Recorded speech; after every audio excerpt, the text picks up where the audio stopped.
Mesdames et messieurs, à ceux à qui je n'ai pas eu, celles que je n'ai pas eu l'occasion de croiser depuis ce matin, bonjour. Je suis ravi d'être avec vous aujourd'hui. Je leur dis parce que là, je suis vraiment moi dans mon kiff. C'est un tel honneur d'avoir la chance de fouler cette scène que moi, je pourrais rester là 2-3 heures. Mais on va pas faire ça.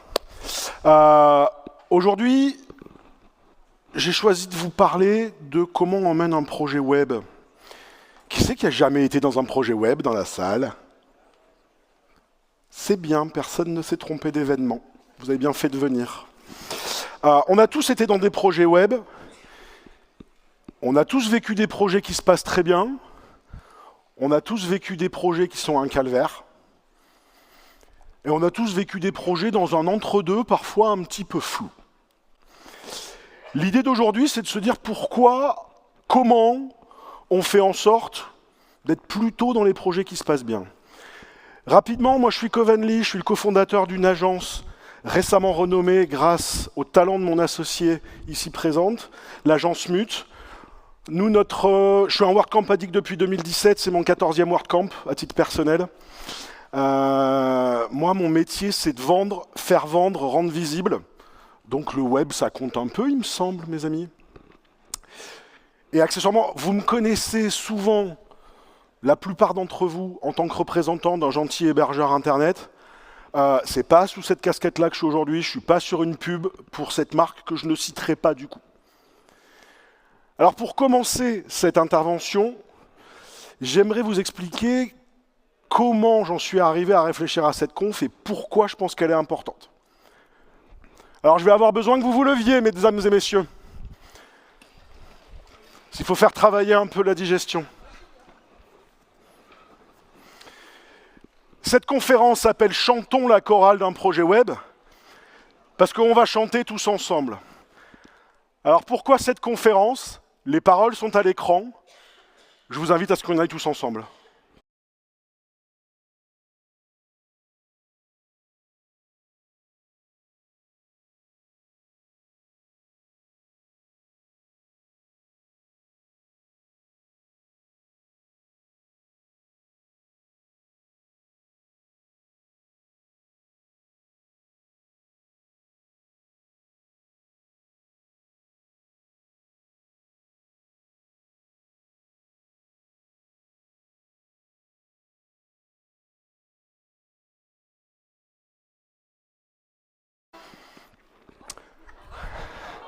Non, on va se calmer. Il y en a d'autres, je vous rassure.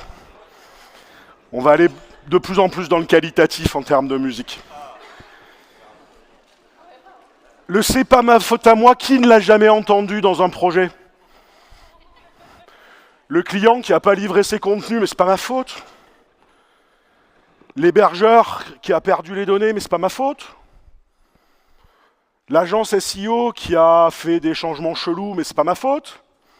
Et ça, je considère que c'est une phrase qui est totalement inacceptable quand on est dans un projet web. On a tous une responsabilité, et je vais vous parler d'un modèle de responsabilité qui s'appelle le modèle de responsabilité partagée autour de ce sujet. On a besoin de chercher l'harmonie, pour rester dans notre thème musical, entre les attentes business du client et des utilisateurs d'un site et toute la partie technique. Claire, je suis désolé pour la prochaine slide. Je ne suis pas UX designer. J'ai essayé de m'amuser à représenter l'ensemble des parties prenantes qu'on peut avoir dans un projet web. Ça peut en faire beaucoup, vous m'accorderez. Et on doit tous bosser ensemble dans un but commun, normalement. Ok, jusque-là, vous me suivez? Mais on peut être tiraillé entre le paradigme de pour décider, il faut être un nombre impair, et 3 est déjà trop grand. C'était la signature de mail d'un ingénieur avant-vente avec qui j'ai travaillé longtemps. Et seul on va plus vite, ensemble on va plus loin. Mettre en musique, s'accorder, s'harmoniser dans toutes ces parties où nous avons chacun des intérêts particuliers à défendre, n'est pas toujours la plus simple des missions. Et pourtant, on devrait le faire parce qu'il n'y a qu'une seule zone interdite, et je crois que je vais avoir besoin que vous vous releviez.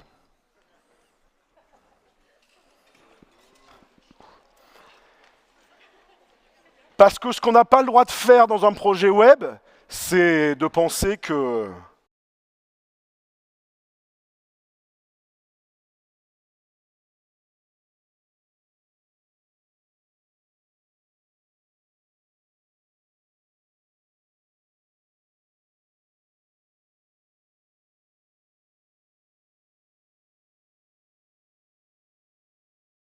Vous jouez le jeu, c'est trop cool. Parce que notre mission à tous qui peuvent être partie prenante d'un site web, c'est de jamais oublier qu'en fait, quand nous sommes des professionnels, on a un client en face de nous, une entreprise, une institution, une association, des particuliers, et on a les utilisateurs de ce site-là. Et si on l'oublie, c'est quand même un vrai sujet. Et donc je voudrais vous partager ce modèle de responsabilité partagée, qui est très largement inspiré d'un modèle qu'on défendait à l'époque où je travaillais pour Amazon Web Services, vous savez, petit fournisseur d'hébergement cloud, sur le cloud IT, en disant la responsabilité n'est jamais le fait d'une seule personne. Et c'est pour ça qu'on ne peut pas dire c'est pas ma faute à moi. On a des objectifs business quand on a un site web. Ceux-là, ils sont en général définis par le client, par l'annonceur, par la direction marketing, la direction générale d'une entreprise, la direction de la relation usagée quand on est dans une institution publique. Il y a des objectifs vis-à-vis des utilisateurs qu'il va y avoir du site. Pour satisfaire ces utilisateurs, on va devoir travailler sur des contenus, une structure de ces contenus, et avec des règles de gestion autour de ces contenus. Une fois qu'on a fait ça, on va pouvoir se définir quel va être l'environnement technologique dans lequel je vais évoluer. Je vais utiliser un CMS, WordPress par hasard. Je vais utiliser des plugins WordPress. Puis moi, c'est un site e-commerce, mon catalogue produit, il est dans mon système d'information de mon entreprise. J'ai besoin que le site soit connecté à ce SI, parce que mon catalogue produit, il évolue. Okay. Je vais avoir une notion de performance, il y a quelques SEO, il me semble, dans la salle. Il me semble que la performance d'un site a quelque intérêt, un petit peu. Hein. J'en ai deux là que je vois, à qui je me référerai. WordPress, alors on est tous fans de WordPress normalement dans la salle. Moi, dans le côté que je connais bien, qui est l'hébergement, il y a un truc, c'est l'enfer dans WordPress. C'est la performance des bases de données. Le mec qui arrive à trouver un truc qui optimise les perfs de base de données dans WordPress est milliardaire. Moi, je ne sais pas faire. On va développer des outils spécifiques autour de son site pour le rendre ergonomique, utilisable, actionnable, tout ce qu'on veut. On va avoir un infogéreur, normalement, qui va assurer la pérennité du site. Et à la fin, il y a une réalité physique que moi je connais bien, qui est l'hébergement. Dans toutes ces couches-là, on a deux mondes transverses qui sont hyper importants. La sécurité, évidemment. Hein, qui c'est qui a jamais croisé un site web WordPress piraté? Bravo. C'est que t'as pas de site WordPress? Bah bravo alors. Qui c'est qui a son site WordPress où la connexion au back-office est encore un WP-admin? Bravo. C'est quoi l'URL de ton site?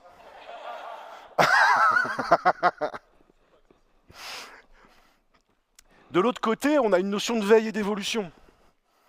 Un site web, et en tant que professionnel du web, votre rôle, c'est aussi d'éduquer vos clients, les entreprises.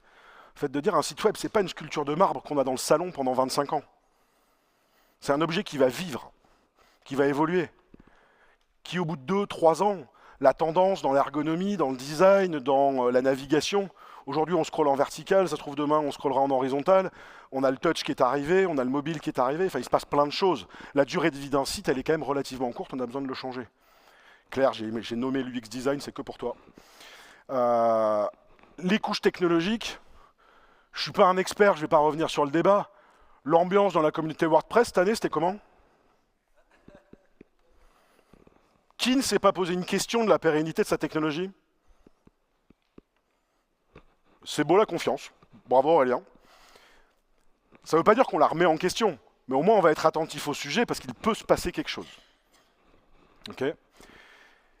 Quand vous regardez tout ça, si on remet ça en perspective avec toutes les parties prenantes que nous avons, si je prends le métier que moi je connais le mieux dans ça, l'hébergeur, Est-ce que l'hébergeur, je n'ai que la dernière case dans laquelle je suis responsable? Absolument pas. J'ai des devoirs dans plein d'autres endroits, dans la sécurité, dans les outils que je fournis pour l'infogérance, dans la capacité de mon infrastructure pour la performance, dans l'intégration des technologies pour pouvoir avoir la partie intégration du site. Donc notre responsabilité à tous et toutes, elle est partagée, et on n'a pas le droit de dire que c'est pas ma faute à moi quand un projet part en cacahuète ou se plante. Parce que nos ambitions, j'ai pris un exemple avec des gens que je connais bien. Quand je suis une agence web, moi je veux un projet web rentable. Ok. Je veux que mes équipes s'éclatent. Ok. Je veux une ref client qui claque. Ok. Le client il veut vendre, se faire connaître, rendre service à un utilisateur en ligne. Très bien. L'hébergeur il veut le moins d'appels au support possible.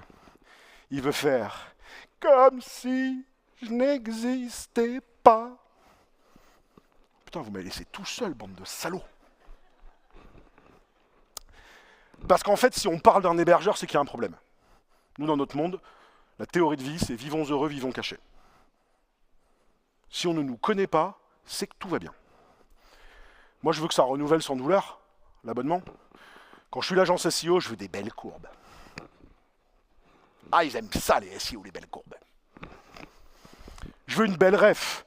Je veux un client qui m'amène mon prochain client. Mais là, on ne sait plus qui est au centre de l'histoire. Alors qu'en vrai, si on se rappelle qu'on a un utilisateur en face, désolé, users, parce qu'utilisateur, ça ne rentrait pas dans le rond.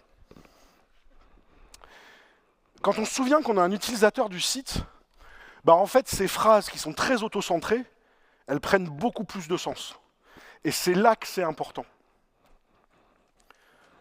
Alors quand on parle de gérer un projet web, quand on s'aligne dans les parties prenantes, en fait, toujours dans cette allégorie musicale, on doit prévenir les fausses notes.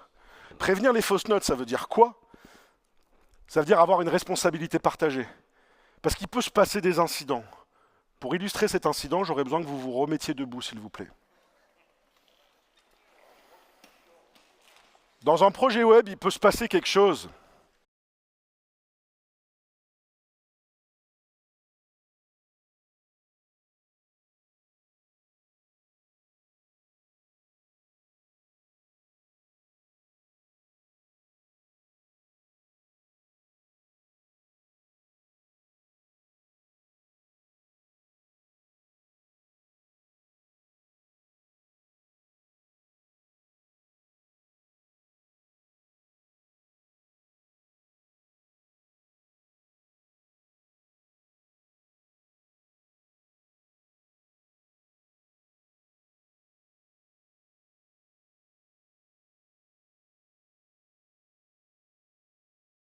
Je vois pas de quoi on parle. Quand on parle de gestion des risques, on parle de se dire, c'est quoi le coût réel du downtime de mon site web? Quel est le risque acceptable? Est-ce qu'on pose toujours la question aux clients? Moi, j'ai deux métriques que j'aime bien en projet web, c'est en jargon le RPO, le RTO. Est-ce que si je perds 2 heures de données, c'est grave? Pas toujours. Est-ce que si je suis hors ligne 30 minutes, c'est grave? Pas toujours. Par contre, si le client répond, moi c'est 0 et 0, il faut juste avoir conscience que la dimension technique du site prend tout autre ampleur. Je me souviens d'un petit meet-up technique que j'ai fait en Californie, c'est pour me le raconter un peu que je dis ça, d'un petit site web qui s'appelle pornhub.com. Quand vous voyez l'architecnique du bazar, fabuleux. Techniquement, c'est une merveille. Je dois définir mes dimensions de risque. D'un point de vue business, je suis un e-commerçant, un site indisponible, je perds du CA. Okay. Est-ce que je crée des dommages à ma réputation?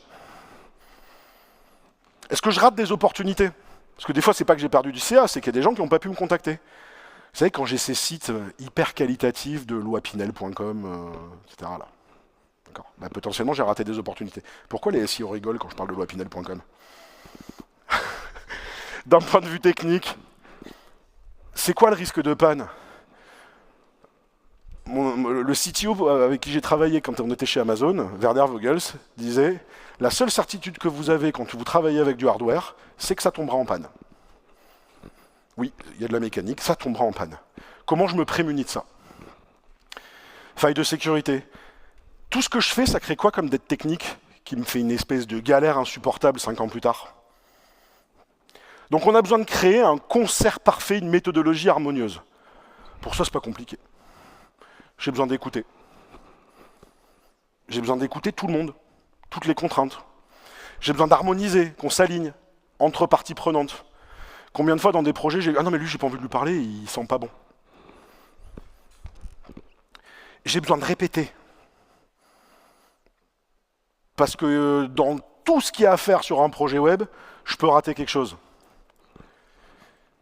J'ai besoin de livrer, de performer en temps et en heure. J'ai besoin de célébrer. Quand ça se passe bien, on oublie trop souvent de célébrer. Il y a une livraison, pour ceux qui ont fait du management de projet en mode agile, on va célébrer les livraisons, hyper important. Et on recommence. Parce qu'à la fin, et là je vais avoir besoin que vous vous releviez. Ah, il y en a encore, hein, je vous rassure. Le but, c'est de rendre les gens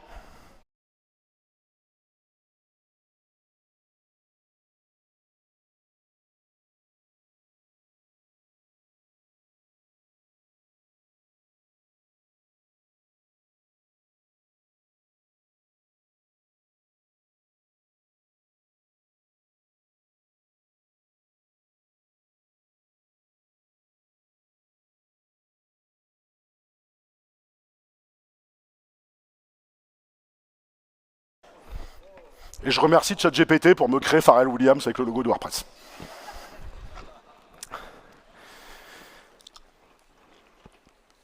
Et si on oublie que l'objectif c'est de satisfaire des utilisateurs, des clients, on n'a rien compris à notre métier. En tout cas, ça c'est ma conviction. En gros, c'est notre projet. C'est notre projet. Pardon. Non mais je vois, il a perdu sa casquette, mon pote du son. C'était un auto-challenge que je me suis mis. Vous savez, des fois on nous demande de rentrer un mot dans une conf, moi je voulais rentrer Macron. Ouais, c'est notre projet, c'est pas le mien. Moi j'entends trop d'agences en disant le projet que j'ai. Pas toi le projet. C'est soit le projet du client, soit c'est le projet de tout le monde. Moi je préfère que ce soit le projet de tout le monde. Est-ce qu'on est très clair sur nos rôles et responsabilités chacun? Est-ce qu'on s'est tous vus? Est-ce qu'on s'est tous mis d'accord sur qui fait quoi? Quand? Comment? Par quel canal de communication? Je suis sûr que si on se regarde tous dans l'historique de nos projets, il y a des fois on n'est pas clean sur le bazar. Ok?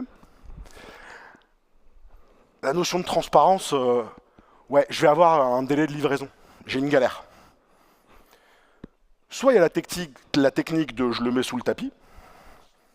Attends, il faut que je fasse gaffe parce qu'il paraît qu'il ne faut pas que je bouge les éléments. Il y a des notions de lumière.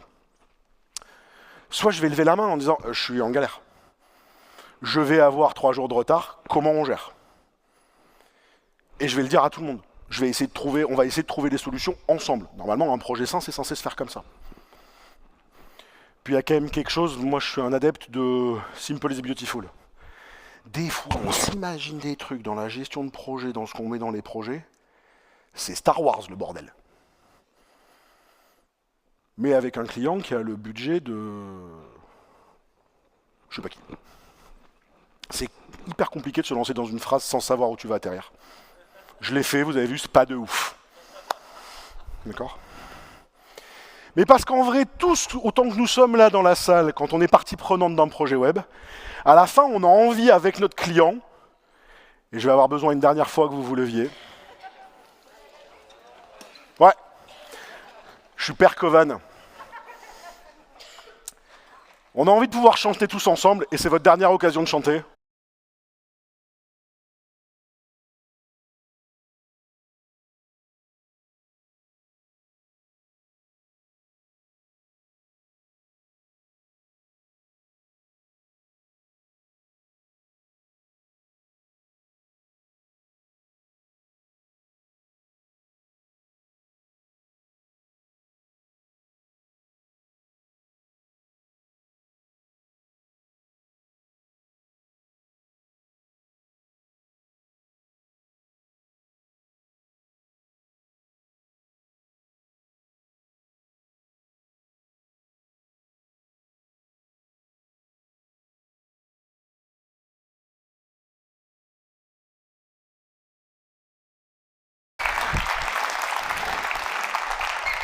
Je vous remercie de m'avoir écouté. Je voudrais encore qu'on remercie tous très chaleureusement les organes de nous donner cette opportunité de nous réunir.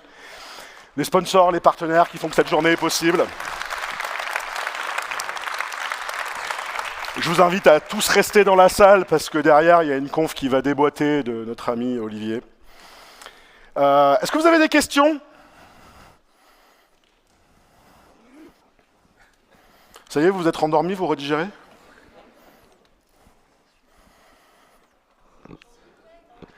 Sandrine, là-bas.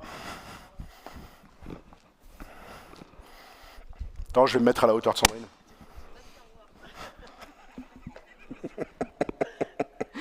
Ah ouais, c'est bon.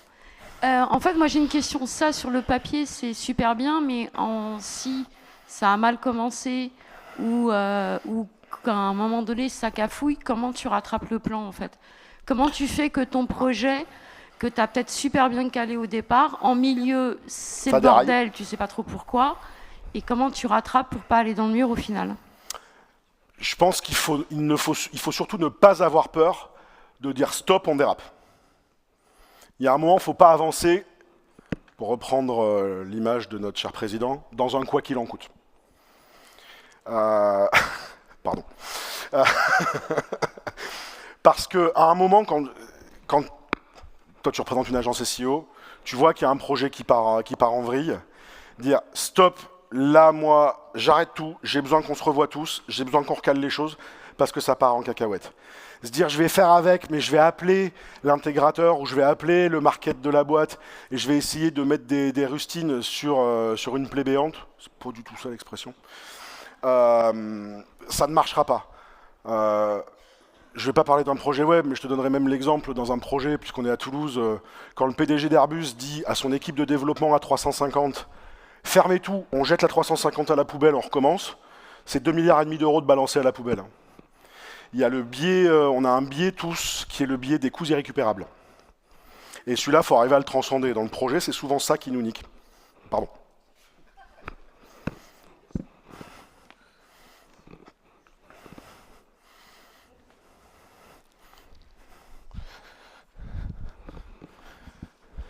Bonjour et merci pour cette participation.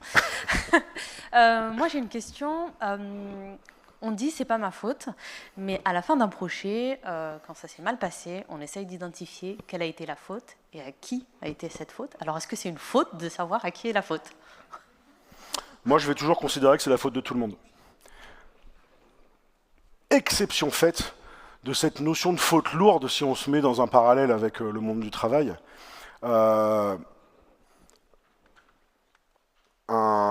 Je sais pas, un intégrateur qui a supprimé toutes les datas du site sans qu'il y ait de backup. Un chef de projet qui a dit non mais on va travailler sur la prod. Vous avez tous des recettes, des pré-prod, des environnements de dev sur vos projets? Pourquoi tu te caches derrière ton dossier là-bas? Hein? À part s'il y a vraiment un raté extrêmement flagrant, oui, c'est facile d'essayer de se décharger de la responsabilité. Et à un moment, alors je suis peut-être candide, naïf quand je dis ça, mais je suis convaincu que si on va tous ensemble en tant qu'équipe projet vers le client en disant là on est en train de merder, et en fait on a besoin tous ensemble de trouver la bonne solution pour pas laisser le projet dans l'ornière, on a beaucoup plus de crédibilité vis-à-vis du client que si on dit c'est pas ma faute, c'est lui. Parce que le client, il s'en fout de qui c'est. S'il vous prend en tant que prestataire, c'est parce qu'il est dans un domaine qu'il ne maîtrise pas. Il vous accorde sa confiance, et que ce soit directement ou pas ta faute, tu as trahi cette confiance-là. Moi, je pars de ce principe-là. Voilà. Après, moi, je raisonnais plutôt dans le sens où on serait plutôt tripartite. Ce serait pas, on gérerait pas tout, on ferait pas l'hébergement, le site, etc. Donc, à un moment donné, voilà, il y a une identification qui est obligée d'être faite. Alors, il peut y avoir des identifications d'un point de vue légal, d'accord, juridique. Là, je ne suis pas expert, je ne suis pas avocat. Mais globalement, je trouve qu'on consacre beaucoup trop d'énergie à essayer d'identifier la faute à qui c'est, versus l'énergie à se dire comment on sort le projet de l'ornière et on finit par le livrer. Oui. Mais ça, c'est mon côté bisounours. Merci. De rien.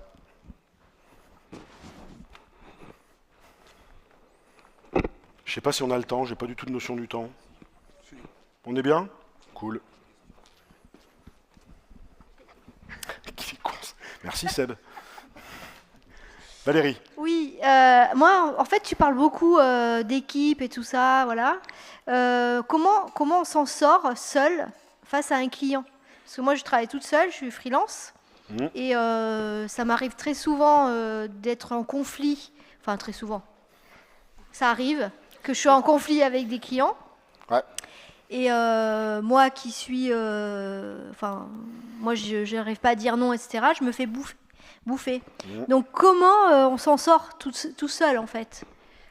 Quand tu es freelance, alors tu dis que tu bosses toute seule avec les clients, mais c'est pas vrai. Si.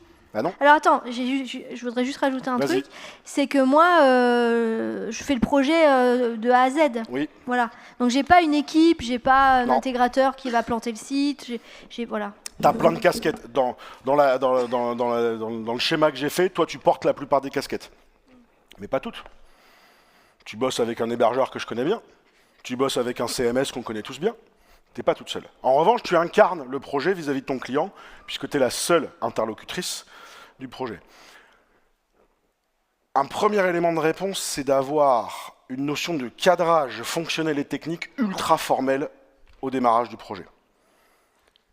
Vous avez tous bossé, j'imagine que beaucoup ont bossé avec des avocats, des notaires, des experts comptables. Ces gens-là nous envoient une lettre de mission qui disent « voilà ma responsabilité ». Ben, on devrait tous le faire. On devrait tous avoir une note de cadrage en début de projet qui dit « qu'est-ce qu'on fait ?» Parce que je prendrais bien la supposition que dans les prises de bec avec les clients, il y a le toi qui va dire au client « mais vous ne m'avez pas livré ce que vous avez... » Ah ben, les médias du site, vous ne me les avez pas donnés. Donc ouais, il n'y a pas d'image sur le site. Par exemple. Est-ce qu'à un moment, il est bien noté que dans une note de cadrage, dans le planning projet, à la livraison de la plateforme technique, le client a 15 jours pour livrer les médias? À quel moment tu as un document qui référence les obligations de ton client versus les tiennes? Pour pouvoir te rapporter à celui-là en disant on avait signé ça ensemble quand même. C'est presque une annexe d'un devis, d'une proposition. Si tu ne formalises pas la relation et les obligations de chacune de tes parties, en l'occurrence toi et ton client, tu appliques le théorème de tant que tout va bien, ça va. Et si en plus tu dis, en plus moi je suis bonne poire, on se connaît bien, Valérie, je suis bonne poire et à la fin c'est moi qui bouffe la feuille, ouais, ben, un peu plus de formalisme en amont du projet. Vous voulez travailler avec moi? Super. Il y a une première demi-journée de cadrage, j'ai une trame de documents. Alors, honnêtement, en plus, une trame de cadrage fonctionnel et technique. Notre ami ChatGPT, Claude, Perplexity, il faut en citer 3 pour pas que ce soit de la pub, font ça très bien, d'accord, peuvent t'inspirer. Je suis sûr que tu peux demander, il y a certainement des agences qui ont de la méthodo. Il y a ici dans la salle, je ne sais pas s'ils sont là, il y a quand même des agences qui bossent avec des très grosses boîtes où là, c'est encore plus pénible parce que là, tu as le rebond en interne côté client. Je suis à peu près sûr qu'ils ont tous un cahier des charges en fait. J'appelle ça une note de cadrage, mais c'est une forme de cahier des charges, avec les obligations de chacune des parties. Et là, tu as un document de référence qui fait que quand 6 mois plus tard, sur un effet tunnel projet, tu te fais secouer, tu as un truc en disant, attendez, là il y avait marqué 15 jours, ça fait 2 mois que j'attends. Donc maintenant, excuse-moi, tu vas bien fermer ta gueule. Alors juste pour l'anecdote, là j'ai livré des maquettes graphiques à un client, ça fait 2 ans que j'attends le retour. Et t'appelles ça encore un client? Valérie, une situation comme ça mérite bien une paire de chaussettes.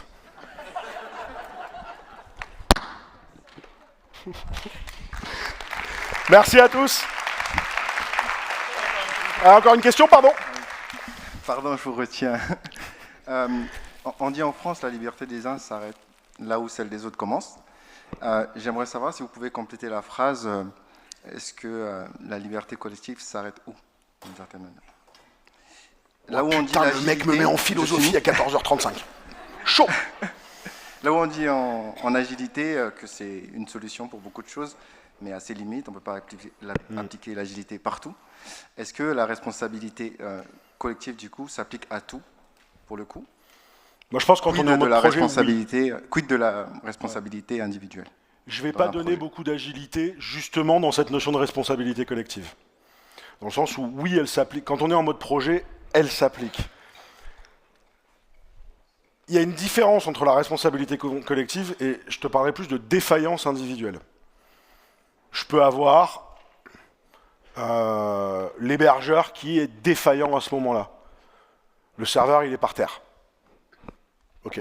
Là, la défaillance individuelle, elle est qualifiée quelque part.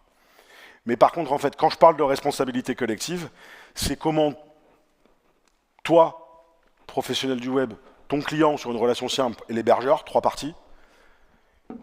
Est-ce que, par exemple, vous avez tous une bonne pratique où vos domaines ne sont pas gérés au même endroit que votre hébergement, où vous prenez les domaines chez l'hébergeur?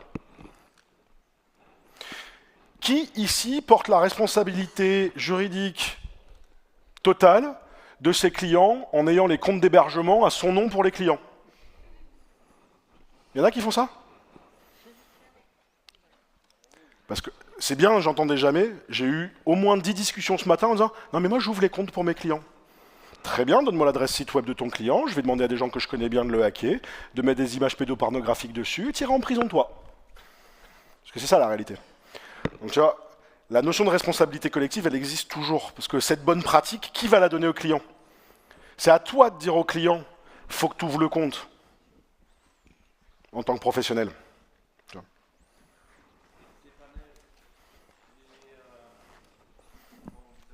Les lunes, chez nous. C'est différent, parce que si le compte est à ton nom, il n'empêche que légalement, c'est toi qu'on va venir chercher. Ah oui. Ou alors, tu vas voir un avocat et tu as un contrat qui explicite que tu es détenteur d'un hébergement et que le site est sous la responsabilité de l'annonceur. Mais encore une fois, tu n'appliques pas le théorème tant que tout va bien, ça va. Tu as un document contractuel validé qui te dédouane. Après, si tu as envie d'aller faire un tour en zonzon... Alors moi, je trouve ça super. Mais c'est fini. Parce que là, on voit 2 personnes qui ont envie de discuter ensemble. Hein. Je vous invite à continuer. Yes. Autour d'un verre, autour d'une pâtisserie. Et on va remercier Kovan pour sa prestation et ses chaussettes. Merci tout le monde.